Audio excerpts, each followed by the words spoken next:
Saya tidak minat dengan penyampaian seorang ustaz, jadi saya tidak hadir kuliah maghrib yang dia sampaikan. Apakah hukumnya? Hukumnya boleh jika kamu pergi kepada ustaz lain. Faham? Mu tak minat cara penyampaian dia, kenapa slow, mu suka yang jenis agresif, pergi kat agresif. Ni mu slow, mu buat alasan, lepas tu dok pergi teruk.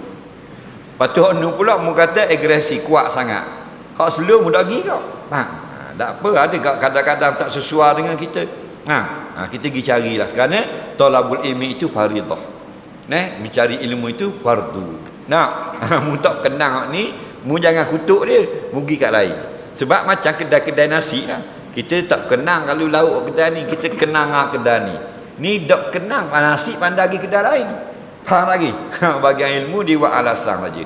12 tahun dok pergi dengar apa? Ngajar kerah. Kerah korok mu kat lembek mu dok pergi kau. Dah kerah mu tu hak lembek pergi kat lembek. Sama je. Tuan-tuan kalau tak masuk solat masuk neraka. Gian kau. Sama kau betul tak? Masuk neraka lah ke tak solat? Cuma nukah kan? Kalau mudah mayang masuk neraka. Sama tak? Ni dia kata kerah lembek dah pergi.